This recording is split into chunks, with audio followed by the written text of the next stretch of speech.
Hi, Jeremy here, Modern Vitality. In today's video, chronic fatigue syndrome. What kinds of people get chronic fatigue and what kinds of people heal from chronic fatigue? Because there are some commonalities in terms of the people who get these illnesses. I've noticed it's very interesting, these trends and these patterns that I've observed. And most importantly, some of the best success stories I've seen of people overcoming their health challenges and like really getting their life back. These people I've noticed tend to have some traits in common. So we're going to explore that today so that you can leverage this information and start to get your life back too. All right, let's get started.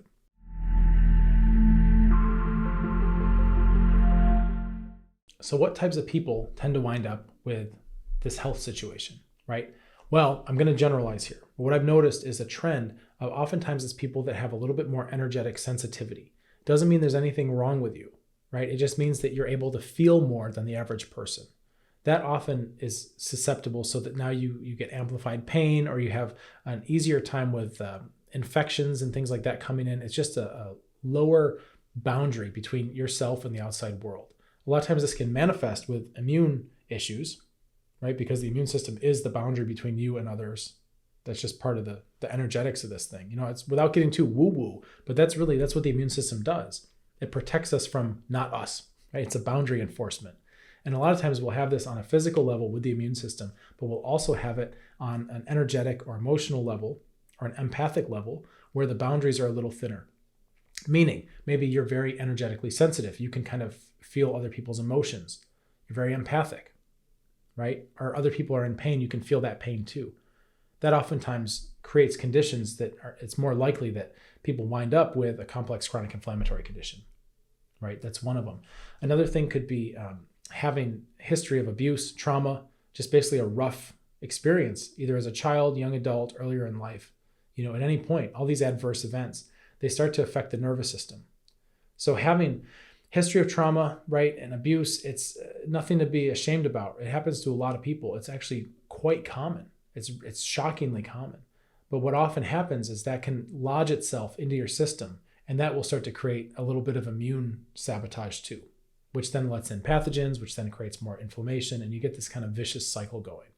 It's a very common one cause, right? One type of cause. So people who have survived, you know, any kind of trauma, abuse, people who are more energetically sensitive, right?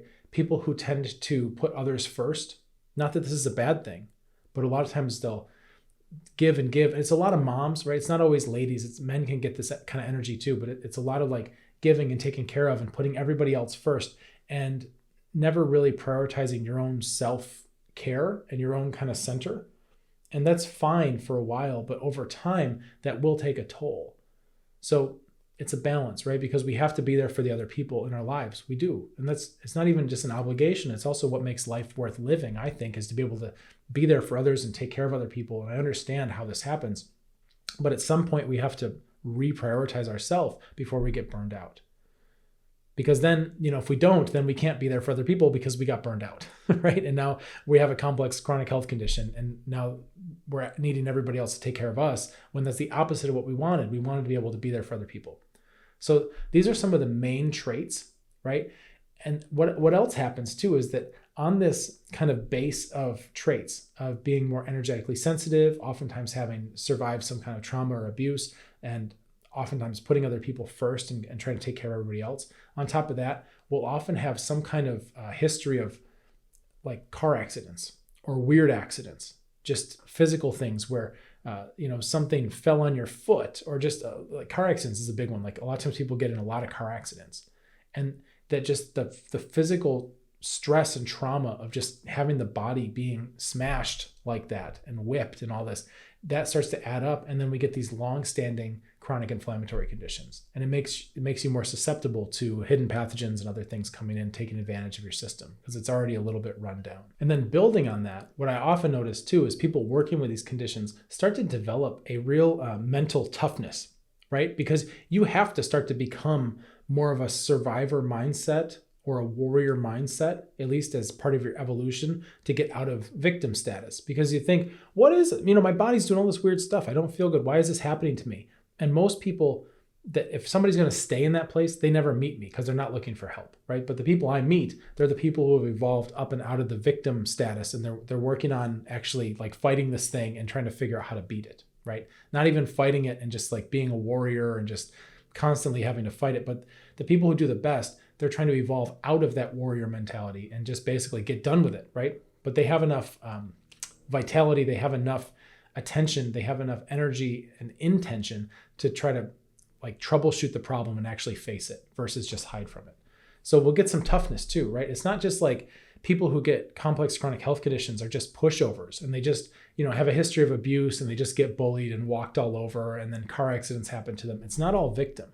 There becomes this part of owning the personal process and developing power and going, you know what? I'm asking for help. I've talked to this doctor, that doctor, this doctor, that doctor, or this doctor, right? I've only gotten so far with each one. I'm not quitting. I'm not giving up. I'm going to actually start researching this thing. I'm going to be in forums, right? Oftentimes they find me, they find this channel, they find our group, right? Modern Vitality Solutions and Support. They come in there, they're asking questions, being very proactive, right? There's a certain mindset that's like, hey, my life's worth living for. I'm not just going to lay down and die, right? And just like let this disease win. Okay, so we get a little bit of a like a fighter spirit. Okay, that's very important. That comes.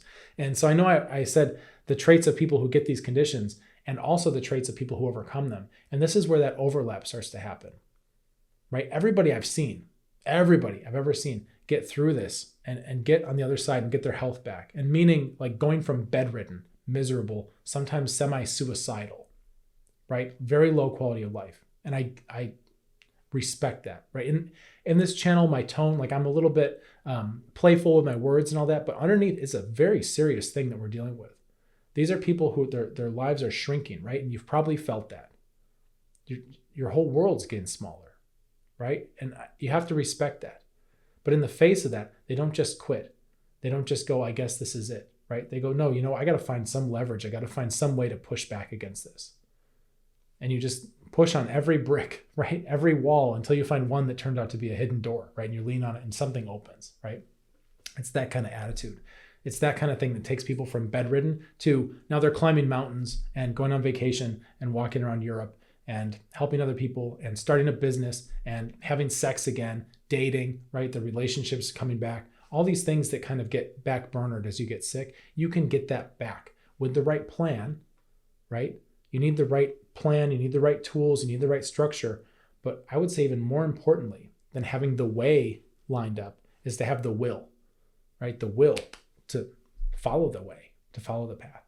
This is something, these are really nuanced conversations, right? But like for me as a healthcare practitioner and just as a general human being, okay, I've seen that people need both. It's really important. You have to have a plan. You've got to have a straightforward, actual plan that makes sense and is structured. And if you've been in my world for any amount of time, immune system, digestive system, neuroadrenal, blood circulation, in order. We have an order of operations. We take healing step by step, right? Not to make it linear, but to make it so that you're not missing anything. You're being comprehensive and you're going in an order that your body likes and responds to. So you're not working backwards, sabotaging yourself. I use the highest quality things I can find in terms of like herbs, practices, all this stuff. You want to have the tools top notch, and you want to have the tools arranged in a top notch order, right? It's got to be good. It's got to be right. It's got to be high quality. However, that's only one piece. That's the way, the will, the ability to want to walk the way, right? That's a whole other deal. And I've found that I can lay out the way, I can provide the way, but I can't make somebody have the will. And this is a trait that the people who have done the best, they show up with the will. And we're not perfect, right? Nobody's perfect, but we show up with enough of the will, and we're willing to work on ourselves and find ways that we're sabotaging ourselves so we can get out of our way more so that we can then follow a path that's actually going to lead us to results. This is a very important trait. Now, some of these come with, drawbacks and downsides. So for example, the willingness to try new things. Okay. This is a very important trait because we don't want to get stuck. Now, here's how the vicious circle happens. If we show up and we're like, hey, I want to heal my body, right? I'm tired of living this way. I want to find something. I'm here. I'm showing up, right? I went to all the doctors. They've helped a little bit. I'm still learning. I'm not giving up, right? I'm going to try this. I'm going to try this. I'm going to try this. Well, we can only try and fail so many times before we start to run out of mojo and morale gets a little low and the hope bank gets a little low, right? And what can happen sometimes is people who have a tendency to say, yeah, I want to try this, I want to try that, I want to try this. They use up all their wishes, basically, like, because they didn't have, unfortunately, they didn't have a structured plan. They didn't have a framework. Like, they didn't have the same kind of comprehensive view that they need, right? So try this, try that, try this. And then they wind up looking at one more option. For example, I've had people ask me about that. Like, Jeremy, I would love to do this program. However, I feel like I've tried everything else and failed. And this is the last thing that I could ever try. And I'm scared to try it because I'm scared that if I do try it and it doesn't work, that I won't have any other options. And then I'll feel truly hopeless, right? This is one of the ways where people who have that natural ability to try new things can kind of burn themselves out and wind up in a bit of a twisted situation. Meaning they start thinking that there's going to be one more thing and that's it. And there's no hope afterwards. When in reality, the people who do the best with healing, they realize that the uncertainty around trying a new thing can only be remedied and managed by finding certainty internally. And what I mean by that is when we look at a new thing, anything, and you think, okay, I want to try this, but I'm uncertain about if it'll work or not, right? That uncertainty is painful. The people who are the most successful that I've witnessed and been a part of this process for them is the people who can take that uncertainty and transmute it and say, you know what? Externally, I am uncertain about that process, about this new intervention, this plan, whatever it is. However, internally, I'm going to find certainty that I will never give up. And even if this doesn't work all the way either, that doesn't change my level of hope, right? This is a hard thing to achieve. But I'm here to tell you, this is where the people who do the best, they have this. They bake it into their identity. They bake it into their conscious and their subconsciousness. And they go, I will always keep trying because that's who I am. I'm certain of that. So whether this supplement or this herb or this entire process, right? I'll try that too. And if it doesn't do exactly what it's supposed to do, even if I get some results, it doesn't matter because that won't eat away at my hope. I'm going to always be certain that I will always keep trying, right? This is a very solid mindset. And I think a lot of people are capable of it. They just need to have their mind opened to that's even a reality. Okay, it is. And I know people that operate in this reality. I operate in this reality. That's my default. I will always find a way, right? I apply it to myself. I also apply it to the people I work with, right? I will always find a way. I will stick with your case. I'm stubborn in that way, right? We will find a way. You start to recreate your baseline reality, and then new possibilities open up, right? That's a really big one. Now, another trait of successful people is they're not afraid to be weird. Okay? They're not afraid to be seen as different. Now, this tends to happen automatically because when you start getting sick, you kind of, whether you like it or not, you start to become a little bit different than the rest of the group. And you feel it, right? And even if you have a very supportive family, you still feel it. You can try to minimize it, but you feel different. So for example, yeah, I don't want to go on the trip with everybody else. I think I'll just stay home because I don't want to feel guilty about slowing everybody down if I have to rest, right? That kind of thing. You're different from the group. Or we're going to go eat at a restaurant, but I can't have anything on that menu because all that food flares me up. So I'm going to stay home. Or we're going to the restaurant, but I had to bring my own food because I want to still be involved, but I don't want to eat anything that's going to damage me or hurt me. Or I had to eat beforehand, so I'm going to not eat at the restaurant. Like there's all these ways to kind of accommodate the differences, right? Which is fine. I'm not saying that's bad at all. I am saying that that's different. And you'll start to notice that you can't be afraid to stick up for yourself and to do what's right for you, even if it's different than what the rest of the group is doing. And when you're healing, when you're going through a process where, for example, you may be taking certain herbs or you might be trying to avoid certain triggers, right? As we outline all this, what's going to affect your immune system? What's going to affect your digestive system? How can we protect these things? And you start doing things that are a little different than your tribe. You're going to stick out. And the people who do the best on healing are the people who aren't afraid to do the right thing for them, even if it's a little bit different from their tribe, and not make a big deal out of it, right? However, where this gets twisted is when we start to identify with that. When we start to get our own kind of self-worth, like, hey, I'm different, right? I'm different because I'm sick. I'm different because I don't eat the same foods as you. I'm different because I need special accommodations. And that starts to become our identity. And that's where we get all our specialness from. Okay, that's a twist. You don't want to fall into that. And the reason why is because what if you start getting better and you can eat the same food at the restaurant and it doesn't flare you up, right? Will you feel a loss? Will you feel like your status got dropped? I'm not special anymore. Okay? No, that's actually a good sign. So what I've noticed is that one of the best traits is to not be afraid to be different, but also not to cling and grasp to being different because you're sick to give you a sense of special identity. You have to find other ways to get your special identity and to get your love. And most people don't have a hard time with that, because once their eye is open to that, they go, yeah, you know what? Actually, I was doing that, but I would much rather get my love and my significance and all that from actually just being involved in like taking care of other people and helping out and like taking trips and just living life versus getting accommodated because I'm sick, right? So we can find different ways to get our needs met. But one of the things is you have to go through is, first of all, not being afraid to be different, not being afraid to stick out, but then not attaching to it. Because you want to be able to, like, as you get better, as you heal, your circumstances and your situation change, and you need to adapt your reality to that, right? So that means that if you can eat the food now and it doesn't hurt you, then go ahead and just fit in with the group, right? Enjoy that too. Having a nimble mind is very, very helpful. So another trait too is long-term thinking, right? This is one of the ones where I've seen, and a lot of people have this baked in and they don't even know it. So I'm going to open your eyes to some of these traits that you probably already have and you might not even be giving yourself credit for, because a lot of it communicates through the subconscious. I've noticed so many people, and this is not, I'm not trying to condemn any kind of medicine here, but I've noticed so many people say, I don't like pharmaceuticals. I don't want to be on my prescription drugs. It's a common sentiment. Not everybody feels that way. Sometimes prescription drugs are entirely necessary. Sometimes they're lifesavers, right? Sometimes they need to be used at the right time to have the most impact. But I've just noticed a general statement from most of the people I work with. Hey, I'm on these meds. I'd like to get off them. I don't like them. I don't feel comfortable with it. I don't like it, right? And when I ask more, because I want to learn, hey, what's going on with that? Like, why do you feel that way? What makes you say that? And if this is something that you feel, maybe you could explore too. Why do I feel this way, right? And there are different reasons, but one of the reasons that I've noticed is that a lot of people feel that that type of intervention is a short-term patch that's been stretched too long.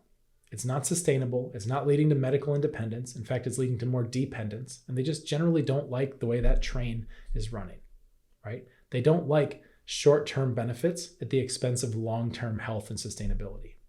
You see, this is something where if you have an urge, like an emotion or just a response, like, I don't like that. I don't like these meds. I want to get off them, right? Why? Well, you might find out that you actually you're a long-term thinker. So give yourself some credit. Okay, that could be driving some of that feeling, that emotion.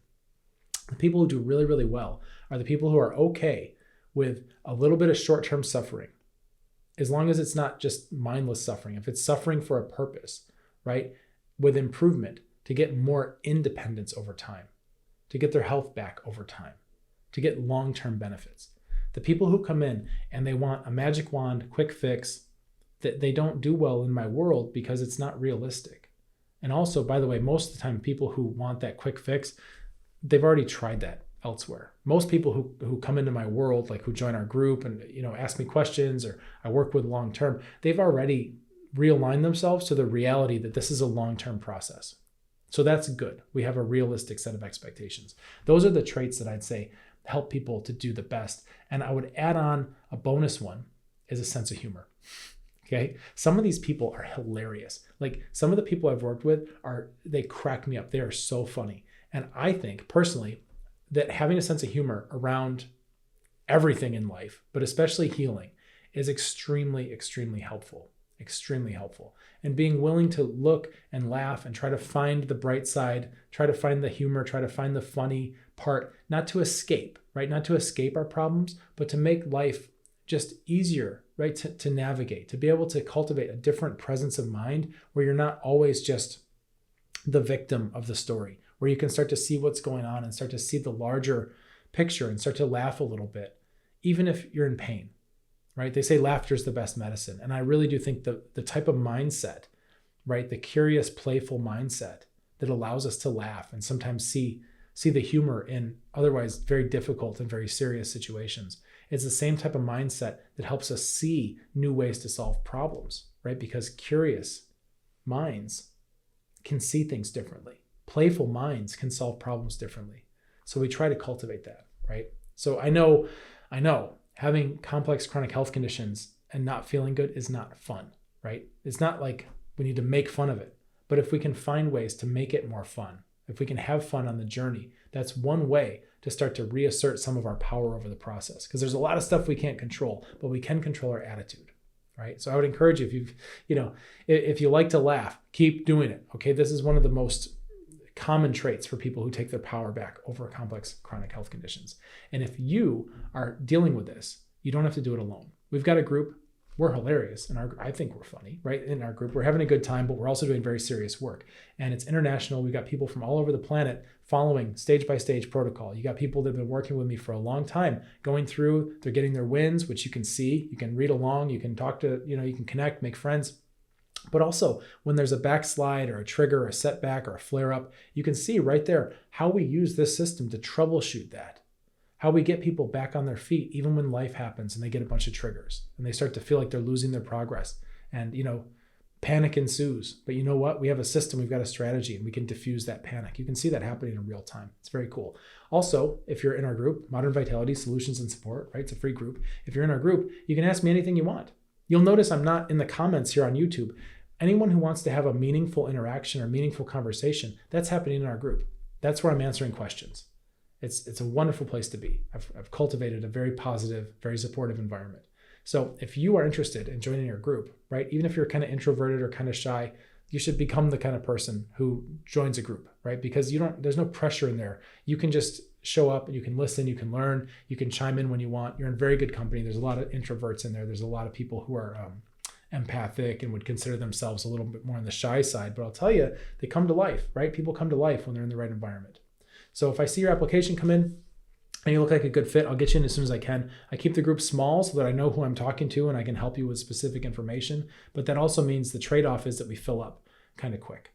So there may be a bit of a wait. When your application comes through, if it looks good, I'll try to get you in within our next monthly batch. We have monthly cohorts. So hopefully it's not too long of a wait for you. And in the meantime, you might consider subscribing to this channel, right? Maybe you like these videos. Maybe they're helping you. Maybe you want to train the algorithm to show you more things that help you get your life back. Maybe that's the most important thing for you right now, is to take care of yourself so that you can then be there for other people and help other people. All right, I hope this video helps you. Let's get you feeling better. Cheers.